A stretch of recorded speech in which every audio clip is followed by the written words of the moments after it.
Berlin did not begin as a wall. It began as a ruin. In 1945, the Red Army took a city of smashed stone and hollow eyes and planted its flag on the Reichstag. Germany was partitioned into 4 occupation zones: American, British, French, and Soviet, and Berlin, deep inside the Soviet zone, was split the same way into 4 sectors. The Allies had agreed on this in rooms far from the rubble. On the ground, agreements depended on trains that ran, trucks that could find bridges, and officers who could read a map without reading a threat into it. At first, cooperation held by inertia. Trams rattled across sector lines. Berliners bartered cigarettes for potatoes. Allied patrols nodded across checkpoints that were not yet walls. But the grand coalition that had beaten Hitler unstitched itself with startling speed. In 1947-48, Washington pumped dollars into a flattened Western Europe under the Marshall Plan. Moscow called it a bribe. Western zones in Germany prepared a currency reform to stop runaway inflation. The Soviets saw a separate Western state being born. In June 1948, the USSR cut off road, rail, and canal access to West Berlin, betting the city would starve or the West would back down. The gamble met a different sort of answer: the Berlin airlift. For almost a year, American and British planes, C-47s, C-54s, the candy bomber that dropped sweets to children, flew in everything a city needs to live: coal, flour, machine parts, medicine. At peak, one plane landed at Tempelhof or Gatto every few minutes, wheels on the runway, brakes smoking, cargo out, wheels up, back through the corridor again. Engineers built a new airfield at Tegel in record time. West Berliners rationed, queued, and kept faith. East Berliners watched the sky fill with evidence that lines on maps could be defied by machines and will. In May 1949, the blockade ended. It had failed, but it left a truth hanging over the city. Berlin was where global tensions took physical form. 2 Germanys followed quickly: the Federal Republic of Germany, FRG, West Germany in May 1949, and the German Democratic Republic, GDR, East Germany in October. Their capitals, Bonn and East Berlin, spoke different languages of legitimacy and economics. In the GDR, the SED, Socialist Unity Party, consolidated power. Land reform redistributed estates. Heavy industry was rebuilt to Soviet models. The Ministry for State Security, the Stasi, grew from a headquarters into a net. In the West, a social market economy took off. The D-Mark became a symbol of stability. West Berlin received subsidies and status as a showcase of democratic prosperity inside the Soviet sphere. If you wanted proof of which system people chose with their feet, you looked at the trains and the sidewalks. Between 1949 and 1961, roughly 2.7 million people left East Germany, and more than half of them slipped out through Berlin. Why Berlin? Because even after the inner German border hardened into fences and mines, the city remained a loophole. You could ride the S-Bahn across sector lines, step from east to west on a sidewalk, or get off one stop later and never look back. Doctors, engineers, skilled workers, and students, the brain drain, walked away from the GDR's future. Families split. A mother would cross with a suitcase and return only in letters. In East Berlin, you could watch West Berliners buying oranges under neon signs and feel the ache of comparison. In West Berlin, you could see East Berliners lining up for ration cards under the gaze of a poster that promised a radiant tomorrow, and feel the weight of a different kind of hunger. The East German state tightened. In June 1953, when a hike in work quotas hit construction crews, protests began in East Berlin and swept across the country. Workers demanded free elections, lower quotas, and political change. Soviet tanks rolled, shots cracked. At least 50 people were killed, many more arrested. The uprising made 2 things clear: the GDR could not rely on consent, and the Soviet Union would not rely on hope. After 1953, the Stasi grew teeth. Informers multiplied. Passes were checked more carefully at stations that had once been sleepy. Still, The hole in the Iron Curtain called Berlin did not close. By the late 1950s, pressures converged. In Moscow, Nikita Khrushchev promised to bury capitalism and needed to stabilize his German ally. He demanded that Western powers remove their forces from West Berlin and sign a peace treaty that would end Allied rights in the city. In Washington, London, and Paris, leaders refused to let the island of democracy inside the GDR be swallowed by treaty or force. West Berlin's freedom had become a symbol far larger than its 2 million residents. In East Berlin, Walter Ulbricht watched factories hemorrhage workers, teachers resign, and letters home arrive from Frankfurt and Munich with photographs of cars and apartments. The GDR's crisis had an arithmetic. You cannot build socialism without workers. On 15 June 1961, Ulbricht answered a reporter's question with a sentence that would be replayed for decades. Niemand hat die Absicht, ein Mauer zu errichten. No one has the intention of erecting a wall. 2 months later, at midnight on Saturday, 12 August, GDR security forces moved with the speed of a secret long prepared. Barbed wire rolls and concrete posts came out of depots. Soldiers and police fanned out along the sector border. S-Bahn lines were cut. Street crossings were sealed. By dawn on Sunday, 13 August 1961, Berliners woke to trenches being dug in the middle of streets and coils of wire sparkling with dew where, the day before, you could ride a bicycle. Families pressed against the wire, calling to each other across a meter of space and a continent of policy. Some people jumped from apartment windows into firemen's nets held by West Berlin crews. Others dropped children to friends standing below on the west side.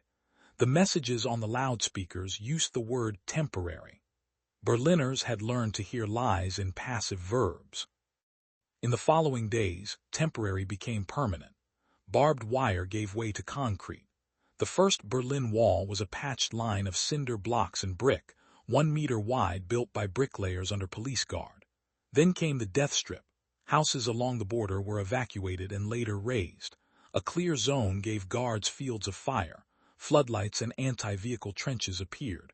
Rows of Stalin grass, steel angle irons sprouted at vulnerable points. Watchtowers rose at intervals with guards peering through slits, Kalashnikovs slung, searchlights ready. Orders were issued. Schießbefehl, shooting orders, authorized lethal force against Republik Flüchtlinge, those fleeing the Republic. A young border guard might be told he was defending peace.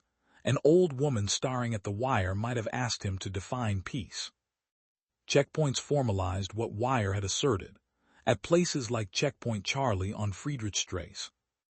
The world's front line shrank to a boom gate and a hut with officers flipping passports under fluorescent lights.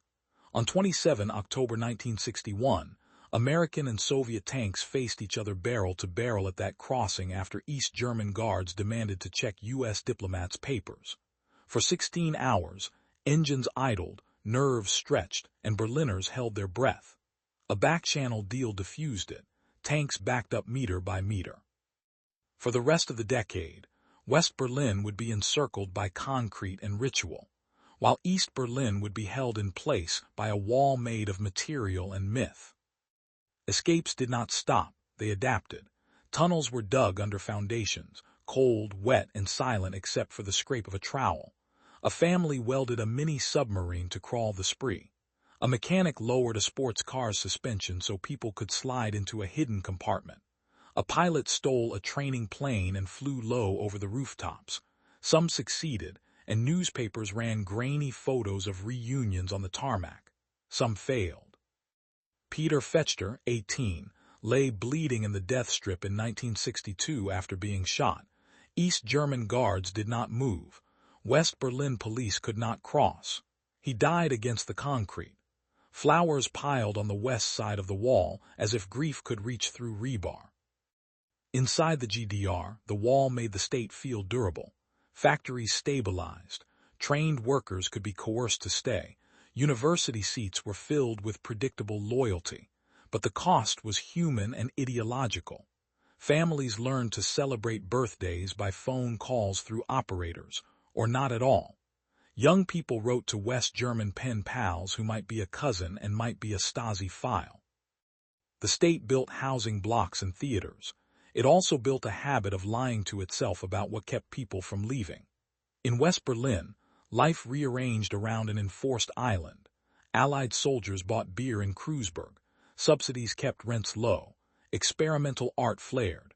The U-Bahn ran through ghost stations where trains did not stop, and shadowy figures stood on East German platforms with guns and checklists. By the early 1960s, the wall had evolved through generations. The first looked like a rush barricade. The second was better poured and placed. By the 1970s, the third generation was a precise system. A high outer wall facing west. A cleared kill zone with tripwires and raked sand to show footprints, dog runs, control paths, and an inner wall facing east that kept citizens away from the guards' work. By the 1980s, the fourth generation introduced smooth, rounded top pipes to resist grappling hooks and ladders. The wall's logic was relentless. Remove handholds, increase distance, make the map match the order. And yet, the very perfection of the border reminded both sides that a problem had been frozen, not solved. Diplomacy created routines, pass agreements for limited visits, transit corridors with stamps and frowns, the Helsinki Final Act of 1975 that pledged respect for human rights and borders in the SA. When the dust of August 1961 settled into concrete, Berlin learned how to live with a line. The wall did not just divide streets, it divided time before and after. Before, a tram ride to see your aunt. After, a letter that might arrive opened weeks late. Before, a stroll through MIT to buy records. After, a fluorescent booth at Checkpoint Charlie where even foreigners' passports felt like petitions. People adapted because people always do. The state adapted too, because the state had to. In the German Democratic Republic, the new border regime wrapped itself around everyday life. The Stasi grew from a ministry into a weather system, present even when unseen. Its officers recruited informers in workplaces and apartment blocks, logged whispers, mapped friendships, and filed them in serried shelves that creaked under paper. A Stasi file could record everything and understand nothing. The smell of a coat, a neighbor's laugh, a prayer. The message was not only that the state knew. It was that the state wanted you to know that it knew. Concrete also developed a routine. What began as barricade became system. An outer wall faced West Berlin, high, whitewashed, capped with a smooth pipe that defeated fingers and hooks. Behind it stretched the death strip, a cleared zone of raked sand, dog runs, anti-vehicle trenches, tripwires, floodlights, and patrol paths, ending at an inner wall that kept East German citizens away from the border guards' work. Watchtowers punctuated the line like metronomes. Orders authorized lethal force against border violators.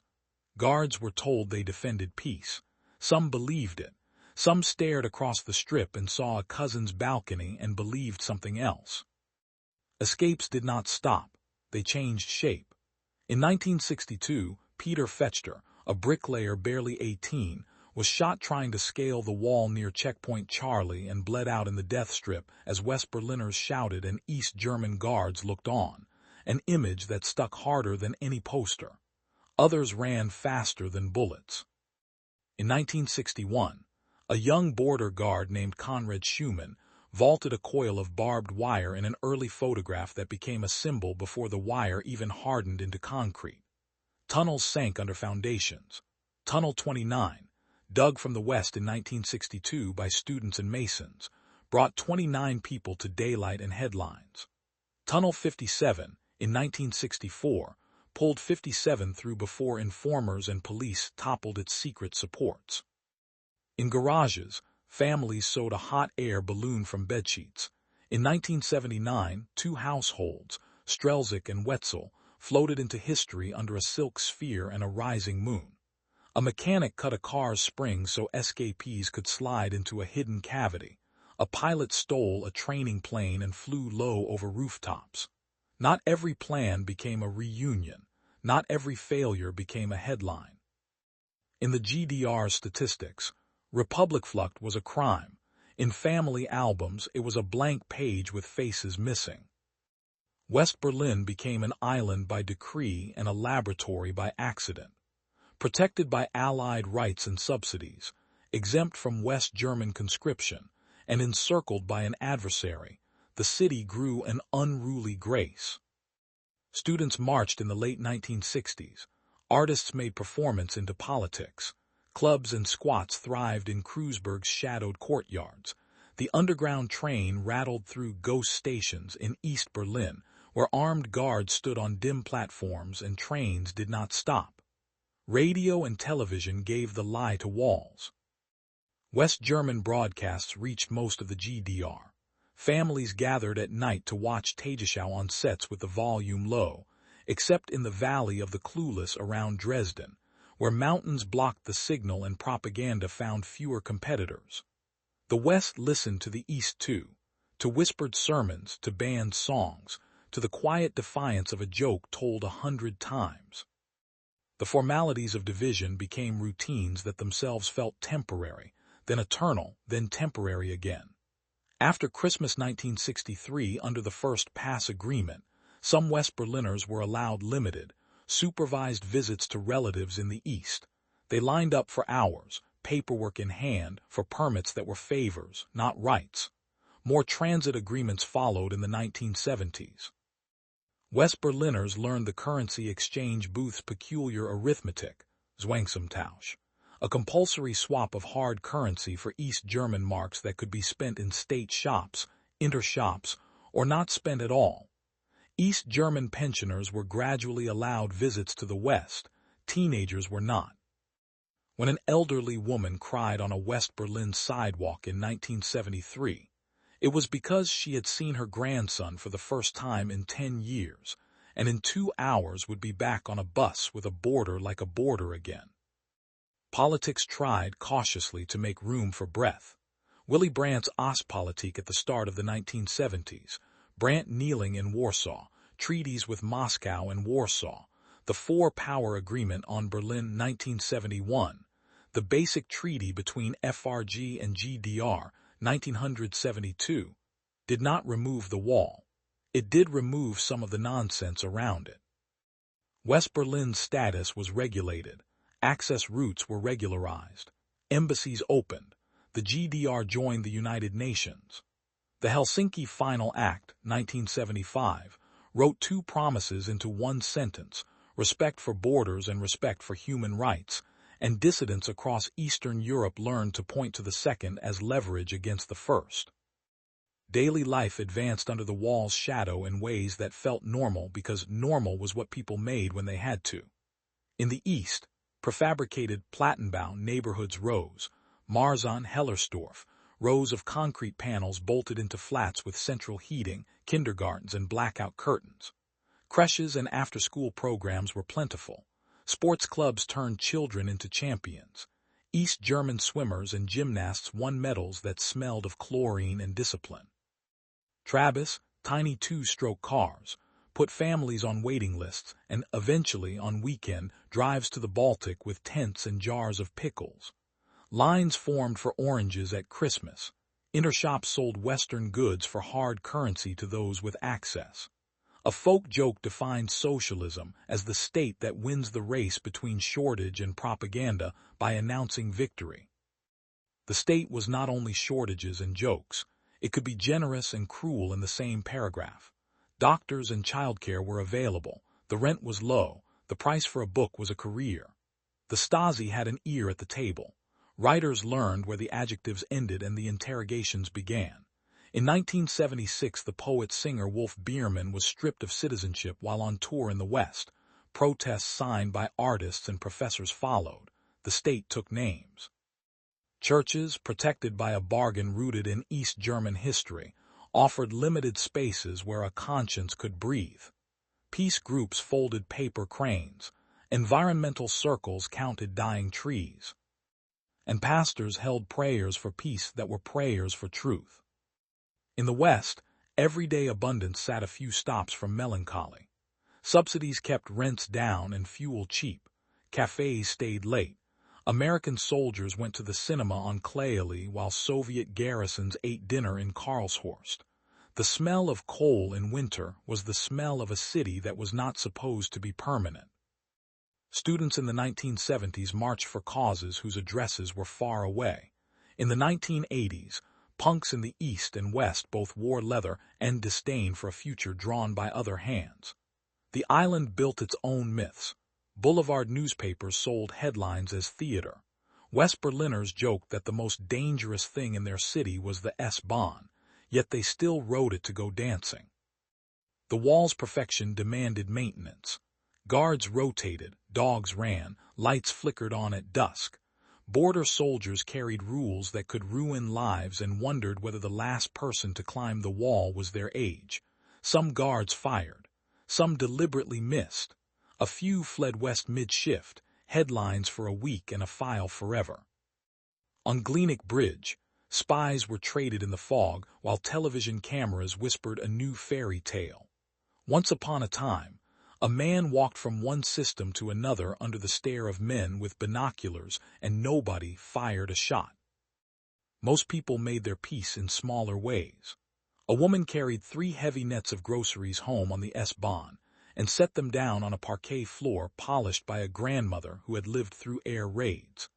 A man fixed his Skoda on Sundays and watched football broadcast from the west while making sure the curtains were half drawn. A child in Prenzlauer Berg learned to ride a bike under trees that had absorbed last century's gas and this century's slogans. In Rentner cafes in Neukölln, West Berlin pensioners sipped coffee and drew pensions that came from Bonn for a city that was not Bonn. A boarder would not let them visit a niece even as it let them watch her get older on videotape. By the mid-1980s, the wall had been there long enough to acquire rust and routine, but not enough to acquire legitimacy. The GDR's debt rose, its products fell behind, its rhetoric grew stale. In Moscow, a new general secretary named Mikhail Gorbachev spoke of perestroika and glasnost, and allowed words to travel that made East Berlin's leaders nervous. In Poland, an independent trade union called Solidarity returned to politics that had tried to ban it. In Hungary, reformers tested in public what others whispered in kitchens. The wall looked as solid as ever, foundations below it liquefied. And in East Germany, something else changed in a place the state could not fully close, the church nave. Monday evening prayers for peace in Leipzig's Nikolaikirche grew from dozens to hundreds to thousands. People left the service and did the thing the state feared most. They kept walking. Candles in hands made fists hard to swing at. Chants learned new rhythms. Were Sinn des Volk. The Stasi took names and footage. The crowds took courage and spa. The wall looked permanent. The decade did not. Cracks formed first beyond Berlin, then inside it, like frost working a hairline under concrete. In 1980, the world's most disciplined workers did the unthinkable. Polish shipyard crews in Gdansk put down tools and raised a banner, Solidarność, Solidarity. They negotiated in public on loudspeakers with a government that had never negotiated anything except surrender terms. Their demands were small and enormous at once: free unions, the right to strike, respect. Lech Walesa vaulted a shipyard fence and into history with a pen and a promise. For the first time in the Soviet bloc, a mass movement forced the state to sign a paper it did not want to sign. In December 1981, Polish generals in dark glasses imposed martial law, tanks froze the streets, leaders were arrested, Solidarity went underground. But the damage was not undone. A sentence had been spoken in the East that no censor could erase. We are the nation. East Germans listened. Radios hummed late at night. Samizdat leaflets crossed borders in jacket linings. Priests traded bulletins at ecumenical gatherings. The lesson wasn't that the state could be toppled. It was that the state could be embarrassed into sharing space. A union in Poland made a prayer circle in Leipzig feel less lonely. Then in 1985, a new man in Moscow changed the weather. Mikhail Gorbachev took the Soviet helm with 2 words and a calculator. Perestroika, restructuring, meant an economy that had stalled under the weight of tanks and ministries would have to be rebuilt. Glasnost, openness, meant you could not rebuild while pretending everything was fine. Newspapers printed problems. Party meetings used verbs like reform out loud. Old men scowled. Behind the words stood arithmetic. Oil prices had fallen. Afghanistan was a bruise that wouldn't heal. The USSR could not afford to hold up other people's ceilings forever. The Brezhnev Doctrine, Moscow's guarantee to intervene if a socialist ally wobbled, quietly retired. Gorbachev joked the new approach was the Sinatra Doctrine. Each country would do it its way. In Warsaw-packed capitals, leaders heard the sound of footsteps walking away from the telephone.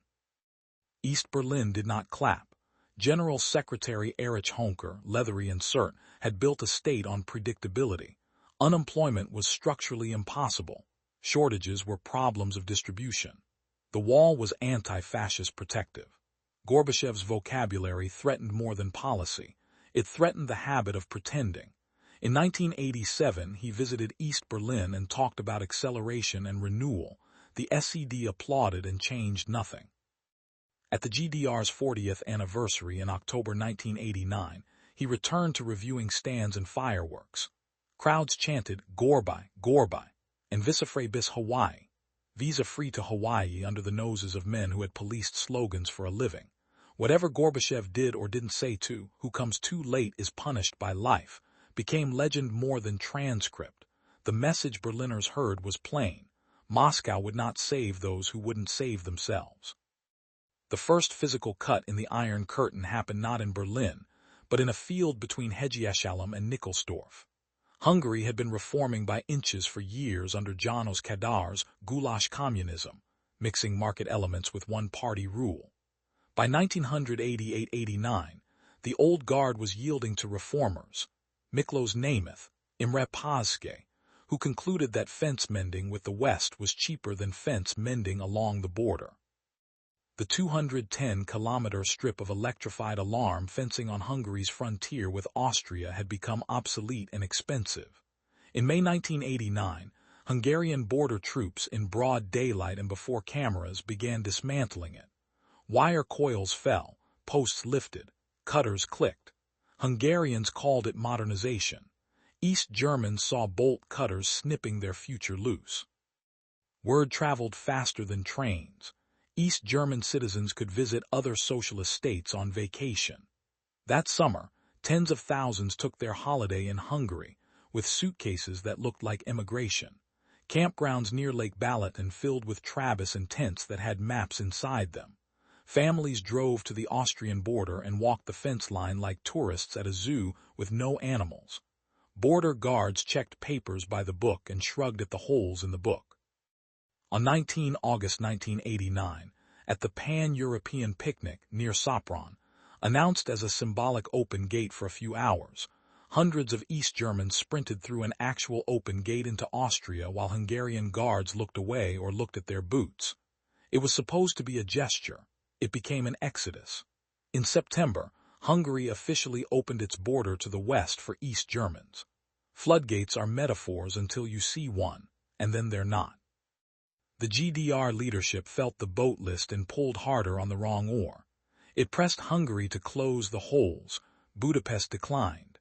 East Germans who couldn't get from Hungary to Austria detoured through Czechoslovakia, which still held the line, at first.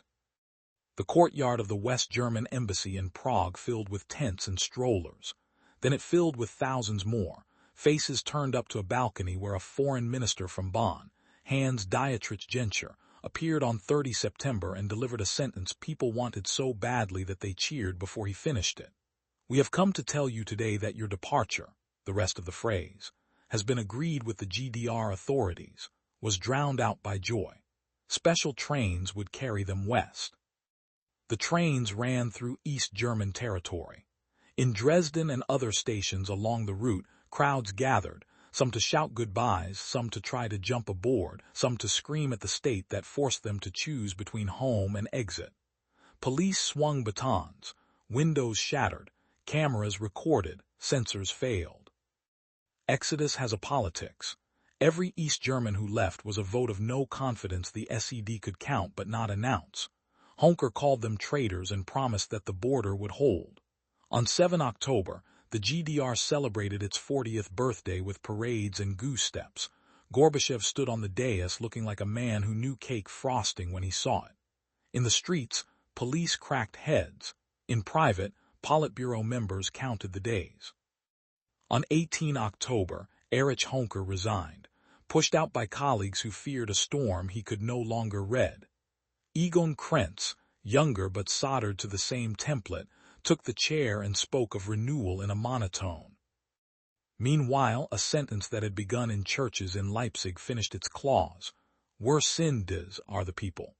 Monday evening prayers for peace at the Nikolaikirche emptied into the streets.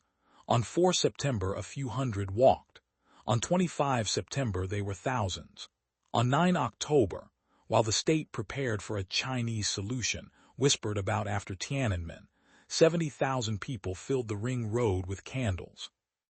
Doctors stocked blood, soldiers waited for orders, party officials drafted statements. The order to fire did not come. The crowd moved like water around an obstacle and never broke windows. A banner read, "Kein Duell, no violence." Another, Freiheit. The Stasi filmed everything and understood nothing.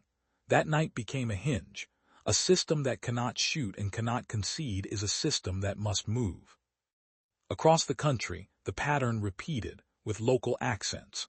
In Plauen, Halle, Magdeburg, Rostock, people marched and negotiated their own restraint with police whose sons might be in the crowd. In East Berlin, the Alexanderplatz demonstration on 4 November brought 500,000 people into a square where only parades had been permitted. Actors, writers, and workers took a microphone and spoke like citizens, not subjects. Television, once a metronome of monotony, broadcast the speeches live. The SED promised reforms and produced committees. Krenz fired hard-liners and kept the line. The country ran out of patience before it ran out of paper. Meanwhile, the exodus did not stop. It shifted. After Prague, after Hungary, the only valve to open pressure without opening the system was inside the GDR itself. Reformers inside the government drafted looser travel rules. Bureaucrats moved paragraphs across desks like chess pieces. West German news crews set up in East Berlin hotels and waited for a sentence.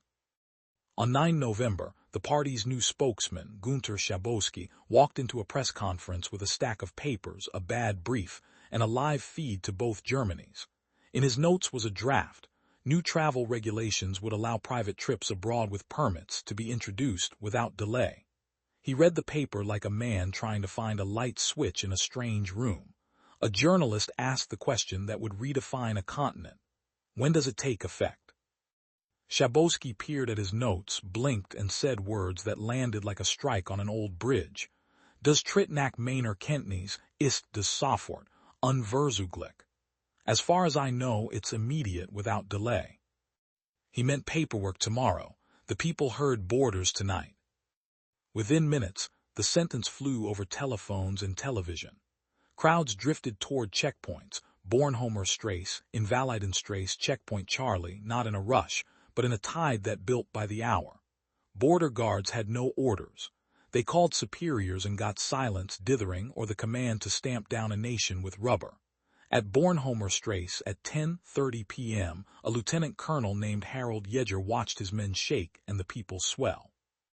He weighed doctrine against the physics of 1,000 bodies and the chemistry of an idea whose time had come. At 11:30, he gave an order he was not authorized to give because history sometimes requires disobedience. Open the barrier. But that is the next chapter's midnight. The cracks of the 1980s, Poland's free union, Moscow's new arithmetic, Hungary's cut fence, On Monday evenings in Leipzig, the city learned a new way to breathe. It began in a nave, Nikolaikirche, under pale columns like palm trees. For years the church had hosted prayers for peace, a modest ritual where people whispered their fears into hymns and hoped the Stasi microphones caught reverence, not sedition. In 1989, prayers became a doorway. After the Amen, people did not go home. They stepped outside with candles cupped in both hands, the posture itself a promise.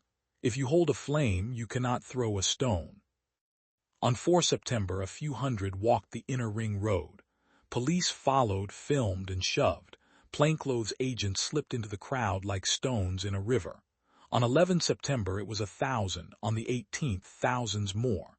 They chanted Freiheit, and "Where sin does are the people," a phrase that sounded like simple grammar and landed like a verdict. The security services lined up water cannons and dogs. Doctors at St. George Hospital were told to stock plasma. Operating theaters rehearsed for a night of shattered skulls that many feared would be East Germany's Tiananmen. The regime watched and slotted the event into its manual. The Stasi planned operative Maßnahmen, arrests, film, intimidation. The SED's regional boss, a hard man with a soft spot for orders, warned that any provocation would be met. Factories organized combat groups. Soldiers were placed on alert. In Berlin, Erich Honecker repeated the line that had kept him in power: there was nothing to discuss because nothing was wrong. In Moscow, Gorbachev came to the GDR's 40th anniversary on 7 October and got a cheer that wasn't for the host. Crowds yelled "Gorbei, Hilf uns," and "Visa-frei bis Hawaii," visa-free to Hawaii. Fireworks burst over the Palace of the Republic while riot police cracked heads on nearby streets. Whatever Gorbachev did or didn't say to Honecker, later polished into "Wer zu spät kommt, den bestraft das Leben," the meaning Berliners took home was blunt. The Soviet umbrella would not cover a hard-line storm. On 9 October, Leipzig reached the ridge where one step becomes a fall or a vista. 70,000 people filled the ring road. Candles, prams, factory coats, students in denim jackets, pensioners arm in arm. Loudspeakers in party offices blared warnings. Factory militia waited in courtyards. Theaters, churches, and doctors had written an appeal for nonviolence and gotten it read on local radio by sheer persistence. Inside the Stasi district headquarters, officers sharpened pencils over arrest lists. Then something unusual happened in a system built on centralized commands. No one issued the order to crack down. The crowd moved, police lines pulled back, and a city walked around its own fear without breaking a window. That night did not topple the state. It proved it could be embarrassed into blinking. The Mondays multiplied. On 16 October, 120,000 marched in Leipzig. On 23 October, 300,000, almost a third of the city. "Wer sind das Volk" rolled off tongues like a drumbeat. Banners spoke in black humor. "Gegen die Mauer im Kopf," against the wall in the head. Citizens' committees formed ad hoc. Pastors, stage managers, engineers, and lawyers met police chiefs and demanded what had never been demanded: dialogue, access, restraint. In some towns, Stasi officers were invited into church halls to talk and left sweating under questions that had never been asked out loud. Elsewhere, the chorus grew its own verses. In Plauen on 7 October, a demonstration of a few thousand was enough to plant a flag, the first large protest outside the ritual Monday path. In Dresden, embittered by the Prague trains roaring through its stations, crowds surged for days against police lines. Windows shattered. Beatings followed. The city learned to negotiate its own truce. In Halle, Magdeburg, and Rostock, the pattern repeated with local accents: candles and cordons, knees and batons, speeches on steps, and the slow education of both rulers and ruled in how to stand down without collapsing. The Stasi filmed everything. The tapes became a record of a state learning the faces of the citizens who would relieve it of its purpose. The SED's facade cracked and then shed bricks. On 18 October, the Politburo removed Erich Honecker. He had been the party's metronome for nearly 2 decades, gray suit, set jaw, the certainty of a bureaucrat who believed history was a filing cabinet. His replacement, Egon Krenz, was presented as fresh air and smelled of stale smoke. He promised reforms, condemned excesses, and phoned Moscow to swear loyalty to a vocabulary Gorbachev had transformed into something else. The public, newly trained to read between lines, heard no change. Trains south still carried people west via Prague. Churches still filled on Mondays. Passports still lay in drawers like broken promises. Then came Berlin's turn to speak in daylight. On 4 November, East Berlin's Alexanderplatz, a square built to receive parades, not petitions, filled with perhaps 500,000 people. Writers, actors, workers, and even a few party officials stepped up to microphones and said sentences that had never been broadcast live on East German television. Stefan Heym, the novelist, told the crowd, "Wir sind ein Volk, das sich regieren lassen will, aber nicht bevormunden." We are a people who wish to be governed but not patronized. Actress Ulrike Popp called for legal reforms. A young Stasi officer, invited by organizers, read a statement that squirmed under its own euphemisms while the square rustled with a hum that meant no. When a functionary tried to defend the party's past, boos swelled and then softened into a chant even the stage managers had not planned. Stasi raus, Stasi out. For hours the cameras rolled. In living rooms from Rügen to the Erzgebirge, citizens watched a conversation that the state could neither script nor stop. The pressure had structure now. New Forum, a civic movement founded in September and initially banned, printed leaflets faster than police could collect them. Citizens, committees occupied local Stasi offices, not to burn files in a righteous bonfire, but to prevent the Stasi from burning them in a hurried one. In some towns, the smell of wet paper and panic drifted from vents as shredders ate a quarter-century in hours. People brought thermoses and sat in chairs by doors with a sense that history had given them a night shift. At the top, the party groped for valves. It announced talk of a new travel law. It sent drafts between ministries. It wrote without delay on a paper and meant tomorrow. On the ground, without delay had already found its translation. Tonight. East Germans had been leaving by the tens of thousands via Hungary, and then via special trains from Prague. Those who stayed wanted dignity without departure, a passport to visit an aunt in Kassel, a permit to buy fruit in a market that did not stock slogans. The state tried to stay in control of the schedule. Citizens had learned that schedules are what you make when you're afraid of clocks. Monday the 6th came and passed with ever larger crowds. Tuesday and Wednesday brought new rumors, travel law tomorrow, reforms soon, and a press conference on Thursday about measures.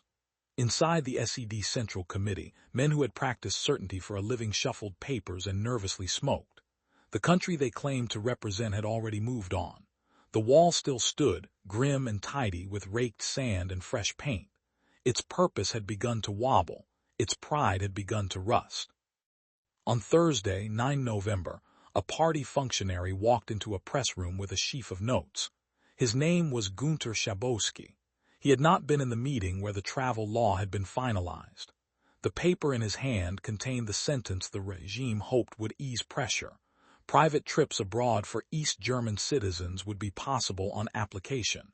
The new regulation was to be introduced without delay. Under the lights, with a dozen cameras pointed at him and 2 Germanys watching, Schabowski searched the paragraphs for a date. A journalist asked the question that hovered in every living room. When does it take effect? Schabowski peered over his glasses and said, improvising the line that would become a torch. Das tritt nach meiner Kenntnis ist das sofort, unverzüglich. As far as I know, it is immediate without delay. He meant the bureaucracy would open its windows in the morning. The country heard the border would open tonight. Phones rang. People put on coats. Crowds gathered at the checkpoints not in a stampede but as if heading to a concert they were afraid to miss. Border guards phoned superiors. Superiors phoned superiors. The ministry phoned no one because no one wanted to own the next sentence. At Bornholmer Strasse, Lieutenant Colonel Harold Yeager watched the crowd swell and his men's faces pale. For hours he stamped and sent people home. For minutes he let a trickle through. Then the math broke. Around 11:30 p.m., with the weight of 1,000 hands pressing against wood and habit, he made a decision history would eventually call simple. He ordered the barrier lifted. But that midnight belongs to the next hour of the film. The autumn of '89 had already done its work. It taught a people how to walk together without breaking, how to face uniforms without flinching, how to claim a square and then talk for real under cameras that could no longer be turned off. Leipzig's candles had trained Berlin's crowds to keep their hands open. When the gates moved, they would know what to do with their feet. The evening began with paper and ended with concrete becoming air. At 6:00 p.m., the East German leadership sent its new spokesman, Günter Schabowski, into a cramped press room on Mohrenstrasse. He carried a folder he hadn't digested and a responsibility the regime didn't understand. For nearly an hour he droned through routine personnel shifts, trade figures, while reporters stirred. Near the bottom of his pile lay a draft travel decree hammered out that day. From now on, East German citizens could apply for private travel abroad more easily. Permanent immigration would be permitted through all border crossings. It was intended to take effect after agencies opened the next morning. No one had rehearsed the line that mattered. An Italian journalist raised his hand. "When does it take effect?" Schabowski squinted, thumbed the paper, and said the sentence that flipped a world. "Das tritt nach meiner Kenntnis ist das sofort, unverzüglich." As far as I know, it is immediate without delay. The words hit wire services like a spark in dry brush. At 7:05 p.m. DPA flashed. GDR opens border. West German newscasts led at 8 with anchors who could not keep their eyebrows from climbing. East German television, used to monotone certainty, carried the clip. Phones rang in kitchens. A father put on his coat. A neighbor said, "Just to see." People drifted toward the border not like a charge but like a tide.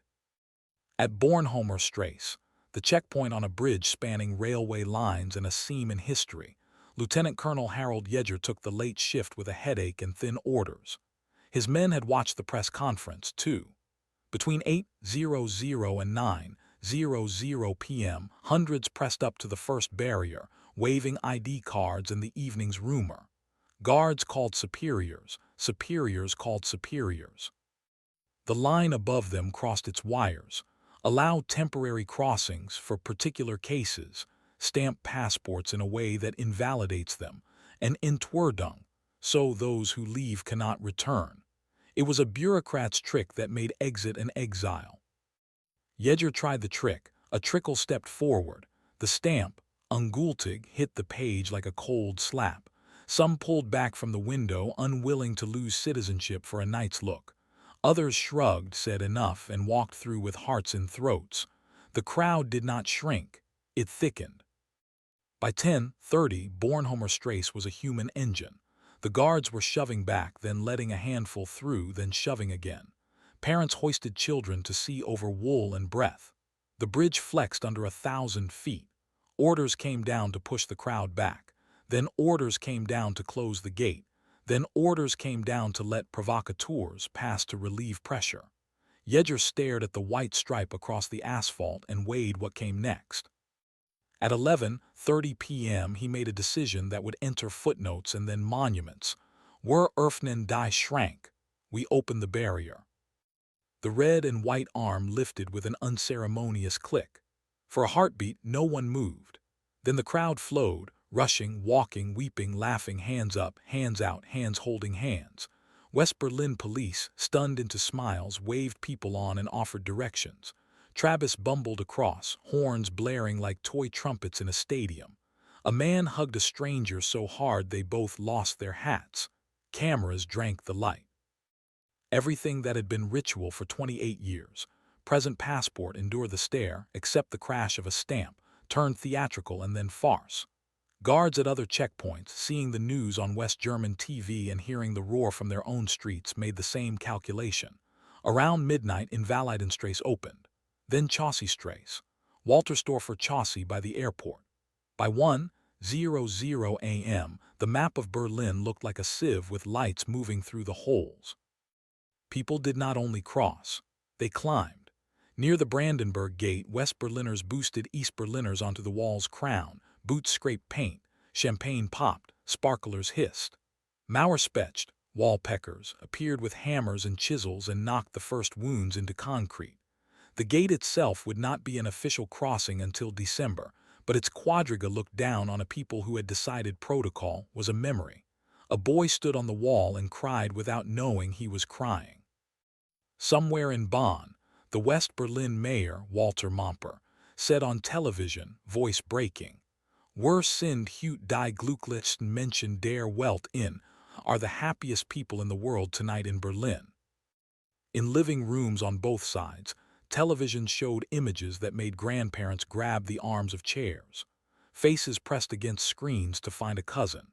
In an East Berlin flat, a pensioner who had never seen Kudem at night put on her Sunday coat and a scarf and stepped into air that tasted like history. In a West Berlin bar, someone put on Beethoven and someone else shouted, "No, not that." And then everyone sang something with a chorus. Not everyone smiled. In the Central Committee building, men who had practiced power as posture watched the evening run away from them.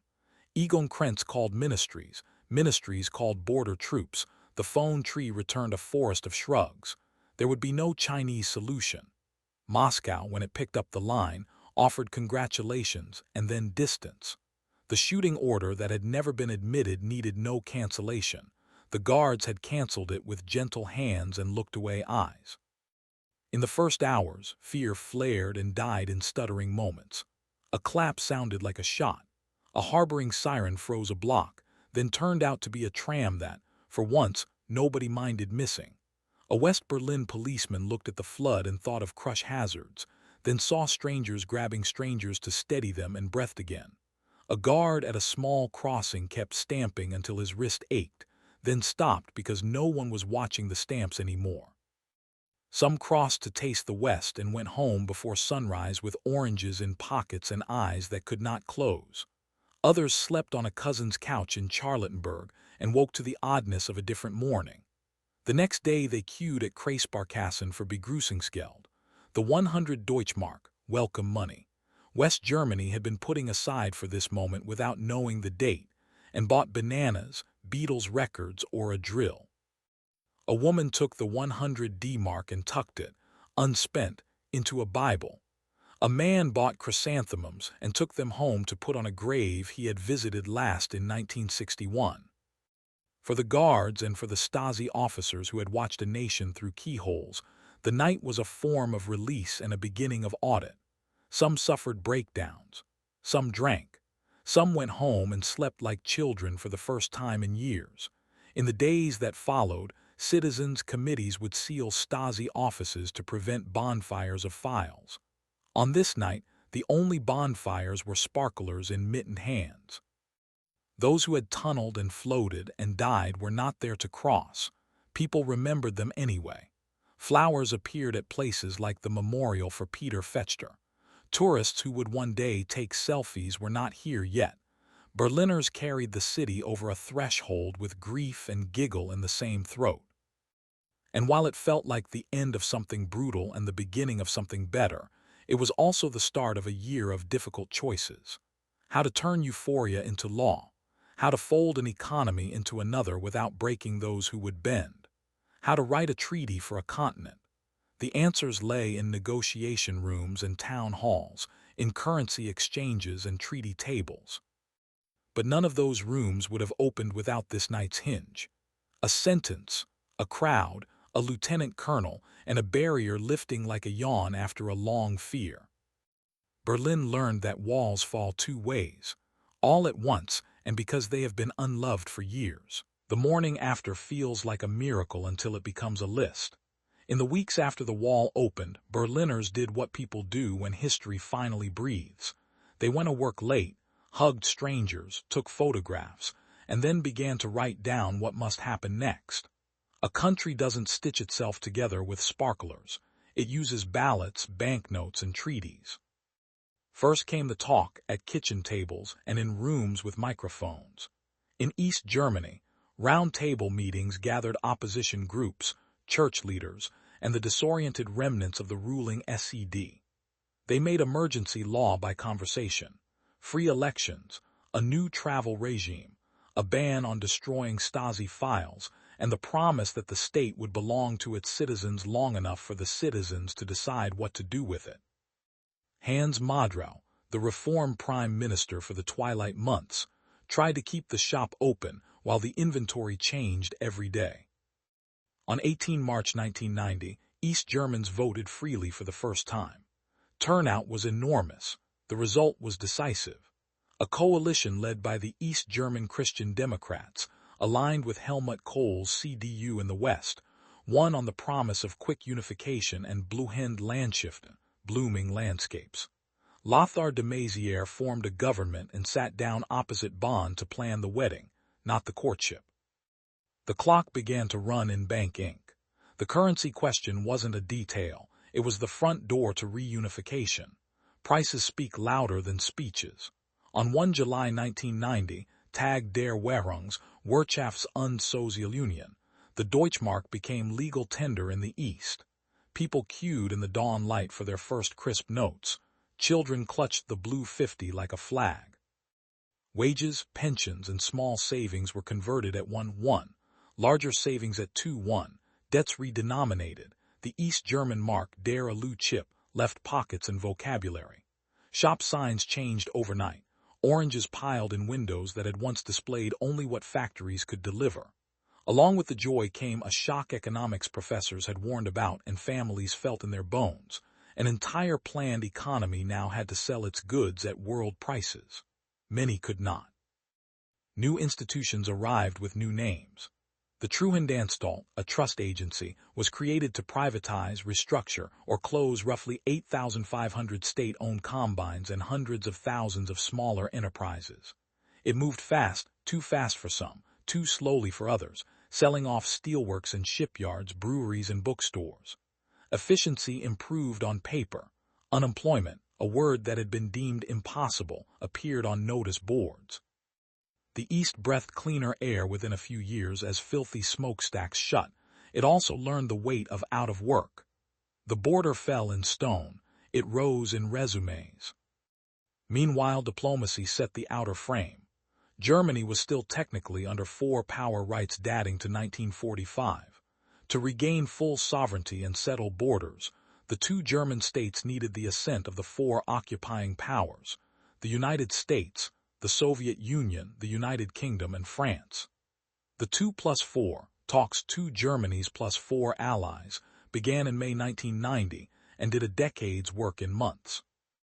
They settled that a united Germany would include both states, that its eastern border, the Oder-Neisse line with Poland, was final, that foreign policy would be free and sovereign, and that the Soviet Union would withdraw its troops, about 380,000 soldiers, from the former GDR by 1994.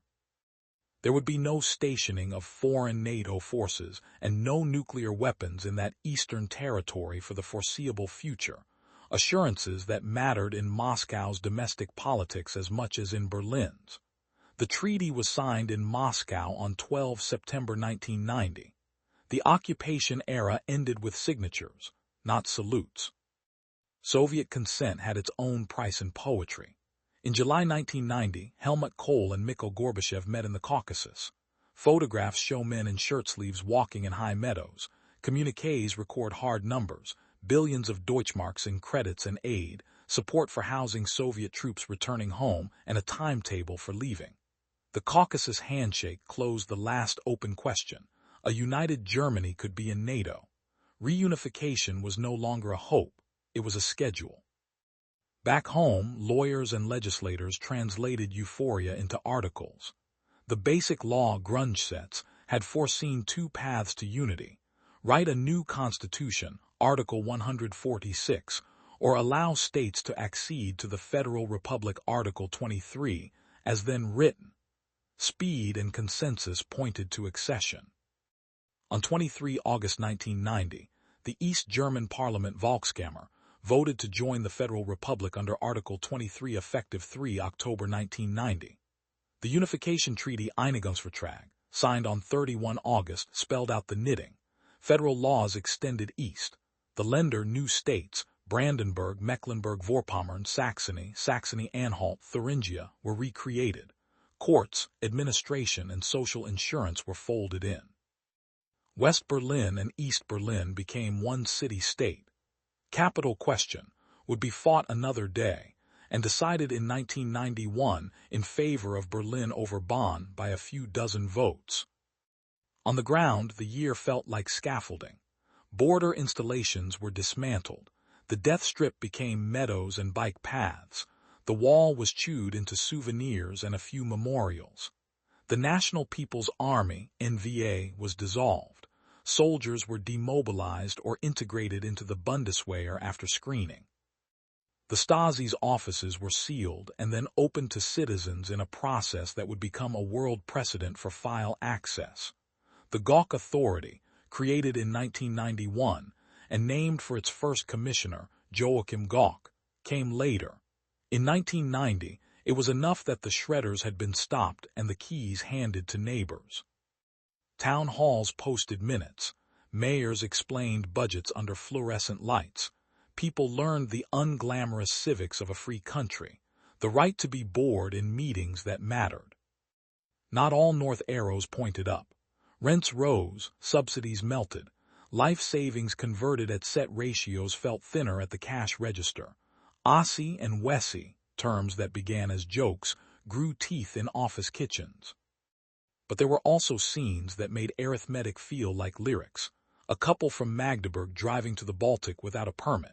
A grandmother from Marzahn stepping into a pharmacy in Wilmersdorf and crying at the sight of bright labels. A West Berlin student riding the U-Bahn through stations that, for his entire life, had been ghost stops and were now loud with ads and teenagers.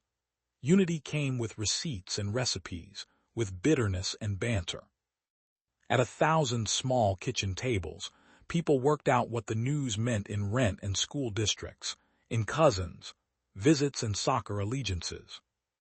The last legal locks fell into place one after the other. On 20 September 1990, both the Volkskammer and the West German Bundestag ratified the Unification Treaty by overwhelming margins. The 2+4 treaty had already been signed. The Polish border would be confirmed by treaty after unity to close a century's wound. At the chanceries and foreign ministries, diplomats put down pens and picked up toasts. The flag would change not in a palace but on municipal buildings, at midnight. On 3 October 1990, Tag der Deutschen Einheit, a country that had been divided longer than many of its citizens had been alive, became one state. In Berlin, fireworks flared above the Brandenburg Gate.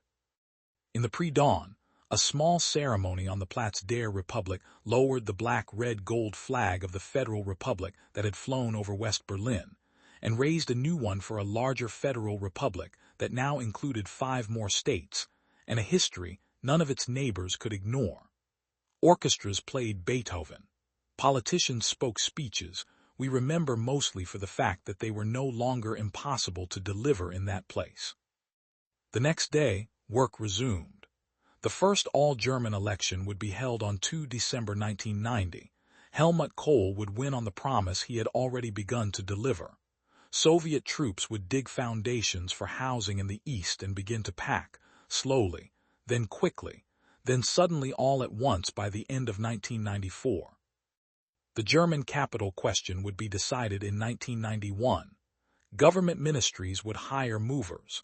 Families would move too, some for jobs, some for love, some because the city that had been two was now one, and had more room for dreams than for nostalgia. Reunification did not cure everything. It gave Germany sovereignty and a bill. It gave Europe the removal of its most potent symbol of division and a set of new questions about NATO, the European Community, soon the European Union, and borders that had once been wars. It gave Berlin a future none of its citizens had fully imagined, and a duty to remember that the way the wall fell, without a shot, with candles and a misread memo and a lieutenant colonel's courage, was as important as the fact that it fell. No one builds a perfect country by replacing concrete with confetti. The work of unity is meetings and potholes, school reforms and pension formulas, 1,000 court cases, and the daily relearning that democracy is slow on purpose. But it also looks like the photograph that hangs in hundreds of kitchens, a family on the wall in November light, bundled in parkas, mid-laugh, with history in the background and future on their faces. No wall ever falls only downward. It falls outward, into streets, passports, treaties, budgets, and the quieter masonry of how people imagine the future. When the Berlin Wall opened, concrete broke into applause and into arguments that have lasted ever since. The first legacy was cartographic. The map of Europe, fixed in school atlases for a generation, began to move. In 1990, Germany became one state. In 1991, the Soviet Union dissolved and left 15 flags where one had flown. In between, the Velvet Revolution, the Baltic chain of joined hands, and Romania's brutal December rewrote the political grammar of a continent. Countries that had once been coordinates on the wrong side of a line turned toward Brussels and, later, toward membership. NATO expanded 1999, 2004, 2009. The European Union grew 2004, 2007, 2013, and the Schengen border came down where barbed wire had once gone up. A traveler could stand at the A4 near Görlitz and drive for hours across countries that had once had different futures without a guard hut interrupting the weather. Germany's role changed from problem to pillar. Reunified, anchored in EU and NATO, it spent the 1990s and 2000s learning how to be large without being heavy, paying out solidarity funds to rebuild the East, Aufbau Ost, moving ministries to Berlin, hosting parliaments in a glass-domed Reichstag that invites citizens to look down on their representatives and see that nothing is hidden. It negotiated, paid, and argued across a Euro crisis and refugee arrivals. It discovered that history's burden is not only guilt but also patience. The model was not perfection, the model was process. The second legacy was legal and moral. The Stasi Records Act did something rare in the world. It let citizens read what the state had written about them. In gray archives that smell of paper and dust, people sit at desks and open folders where their friend's handwriting may appear in the worst possible way. An offizieller Mitarbeiter, the informant who sat at their kitchen table. The files also recorded the banality of evil, receipts, diagrams, memos that confused zeal with competence. Transitional justice took a measured shape. Lustration, access, prosecutions for the most serious crimes. It was not vengeance. It was a light left on in a room where people had been taught to whisper. The third legacy was economic and uneven. Currency, union, and privatization converted command spreadsheets into market balance sheets overnight. The Treuhandanstalt sold, restructured, or closed thousands of enterprises. Pollution dropped. Productivity rose. Unemployment spiked. Towns lost chimneys and found silence. Many Wessies arrived with know-how and condescension. Many Aussies answered with endurance and a word that became a culture and a caution: Ostalgie, the bittersweet nostalgia for everyday East German things and routines, the ample mention, Spreewald pickles, the familiarity of guaranteed work that could tip, if coddled, into forgetting why the wall had been built. Memory matured in attention. Honor the texture of ordinary lives without romanticizing the system that made those lives smaller. Berlin became both a monument and a laboratory. The city stitched itself together like a wound that insists on a scar. Ghost stations reopened. The death strip turned into bike paths and parks. Blocks that had been backyards to concrete became front yards to possibility. Some relics stayed as warnings. The preserved segment at Bernhorstrasse with the watchtower and raked sand. The East Side Gallery with murals on slabs that once kept people from seeing murals. Fragments in museums that visitors touch as if history can be felt in cold surfaces. Checkpoint Charlie became a souvenir stand, and then a debate about how to remember a place that was more frightening than photogenic. The Palace of the Republic, bronze and asbestos, was demolished. The reconstructed Berlin Palace/Humboldt Forum rose and invited a different kind of argument about imperial facades and colonial collections in a city that promises to remember better this time. For the families of the dead, memory is not architectural. At least 140 people were killed at the Berlin Wall between 1961 and 1989. Many more died at the inner German border. Names lined the memorials. Ages never advanced. On anniversaries, bouquets appear at the Peter Fechter Steel near Checkpoint Charlie and along the canal where swimmers tried to cross black water under white lights. School classes clutch worksheets, and teachers try to translate a courage their students may someday need into questions they can answer now. The point is not to congratulate the present for being better. It is to warn it how it got that way. Europe after 1989 also learned that history does not only lean forward. The hope that markets and treaties would permanently declaw geopolitics ran into reminders from tanks and pipelines.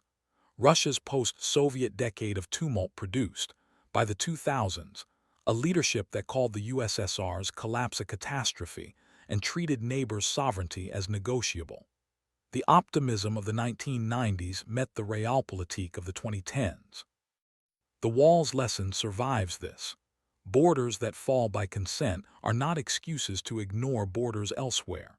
Freedom gained by peaceful crowds is a standard by which violence is judged, not a guarantee against it. At home, Germany's politics gradually absorbed the East's experience and resentments. A map of election results still shows a seam, though it fades and brightens with cycles. Some regions never found replacement industries for combines that once employed entire towns. Some young people left and never returned. Some remained and built new economies out of tourism, renewables, and small manufacturers.